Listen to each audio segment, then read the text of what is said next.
Modern psychology calls it systematic desensitization. What you do is, if you want to desensitize someone to a fear of something, you have them imagine being in it and working on practicing surrendering to the fear or getting beyond the fear, relaxing and calming down. And so you're breaking, it's called inhibition. You start inhibiting that conditioning process because you're having the thought and you're choosing to not feel that emotion or begin to self-regulate a new emotion. And the research shows that if you do that properly, there are afferent fibers from the heart that go right to the amygdala, straight to the amygdala. And what it does is it shuts the lights out for fear. It lowers the volume for pain and suffering, and it cools off the circuits for that kind of tenacity and aggression. And what happens is you get this resetting of a baseline. And so now the person is more safe, that they're not anticipating the next threat, the next danger. They're not looking around the corner for the predator. Their body's not in that vigilance. Their body's more in the present moment. And so you begin to desensitize yourself when you confront the fear or you confront the possible scenario, and you begin to choose a different emotion, or you break from that emotion. And because people do they do the opposite really well. They think about the worst thing that's going to happen to them in their lives, and then they say, no, it could even get worse. And they begin to emotionally feel the fear before it happens. And they're conditioning their brain and body to subconsciously become the mind of fear. Do it enough times, and your body is going to have a panic attack without you. Try as you may to control it with your conscious mind, you won't be able to because you programmed it subconsciously. And then you start worrying about the next time it's going to happen, and it's that very, very state of being that begins to create the next one. And so then the doctor says it's chemical imbalance in your brain. It's a hardware problem. Well, the insight doesn't change anything. And when you have that first panic attack and you're in the supermarket, the moment you feel that change in your inner state, you're looking around to see in your outer environment what's causing it. And you think it's an airplane or it's a supermarket. And so then, you take the drug, but the drug doesn't heal the condition. In fact, you'll still stay away from supermarkets or airplanes. So then it's a software problem. Your father was overbearing, was a perfectionist. He was really hard on you. So now you have the insight. My father was overbearing. Does it heal it? No. So then you go to the psychic. The psychic says that you were burned at the stake in the 1500s. You were a charismatic Christian in the south of France. Oh, yeah, now you start reaffirming, yeah, this is why I am this way. Or Mercury's in retrograde. Really? 93 million miles away, some planet is controlling that's what's reason for my fear. People will come up with all kinds of reasons, but sooner or later, you're going to have to confront yourself. We have hundreds and hundreds and hundreds of brain scans of people who have had anxiety and that just don't have it anymore. These are professionals. These are dentists, engineers.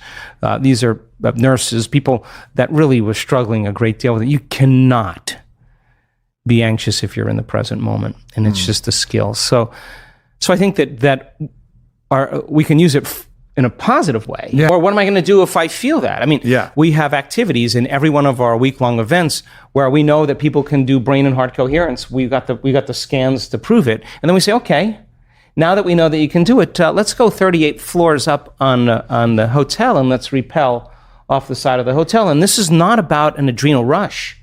This is actually about the opposite. We got heart rate monitors on them, and this is the moment. This is a moment when you're standing up there. Can you breathe? Can you stay in your body? Can you relax? And the more you rehearse, I always say to them, what are you going to do when you get up there? Because if you don't know what you're going to do up there, you're going to throw a program in there and you're going to get fearful and go unconscious. But if you can stay conscious and you're reviewing what you're going to do and you start practicing, you're priming your brain and body for that experience. So what's the significance of that? Overcome that in brain and heart coherence, you'll walk into your life and you'll use the same thing in the same circumstances when you're faced with fear in your life. And you won't be gripped by it.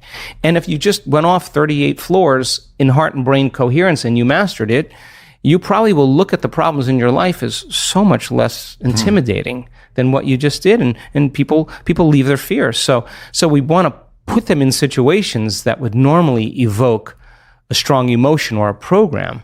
and say, yeah, that's natural, that's normal, but what would supernatural do? So let's practice that. And so we have a challenge activity. That's where I just came from. And again, putting people in those situations where they don't think they can go any further, and then they go further.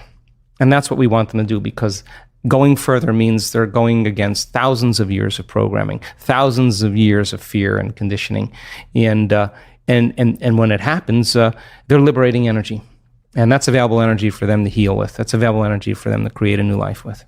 70% of the time, people live in survival, live in stress. And that invisible field of electromagnetism that's surrounding the body, that resource of energy, is going to be squandered into chemistry. And every time you react, the field around your body shrinks a little bit more, and you become more matter, less energy, more particle, less wave.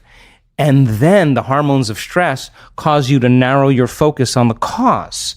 So when you narrow your focus on the cause, you're focusing on the particle in quantum physics, matter, and your senses are so conditioned into focusing on matter that you're beginning to experience separation. So the more I live by the hormones of stress, the more I have separation. There's separation between me and you, and my senses are fooling me into it. But the unified field says there is no separation.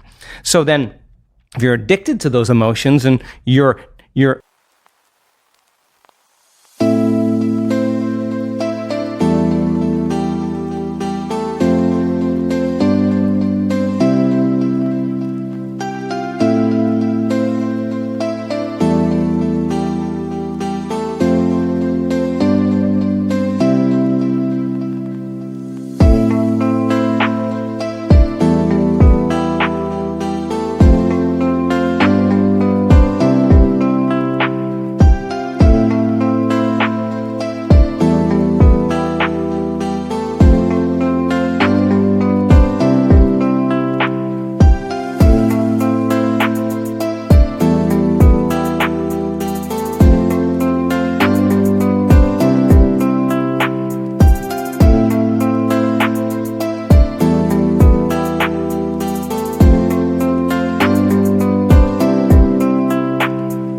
they're heightening your senses. That's what they do in survival.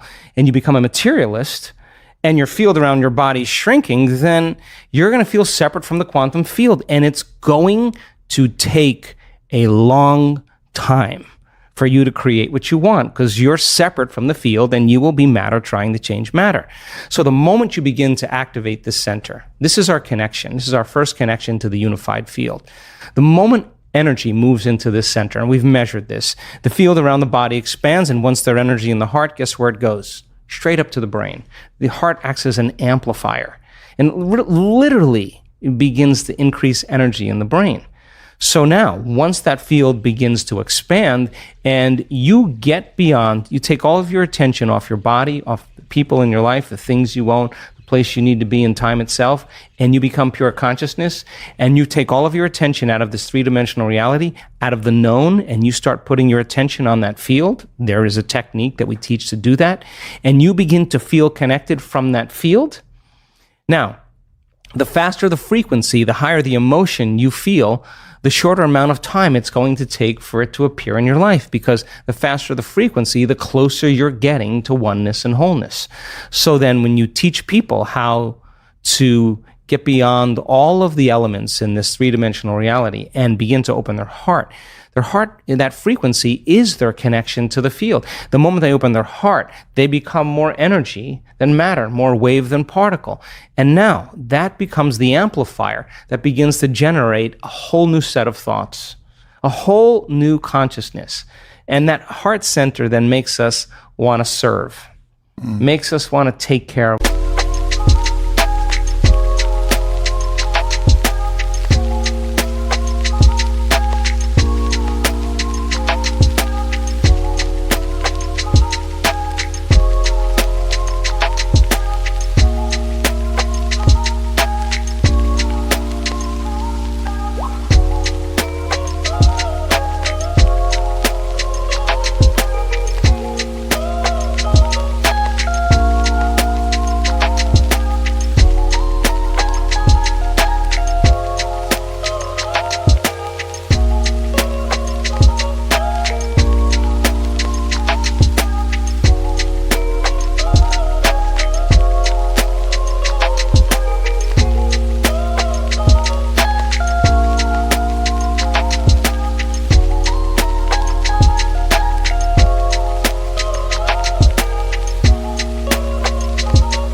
another, to inform one another, to help one another, to give to one another, to heal one another. That's what creates unity. We know this to be the case. We've taken 1,000 people in a room.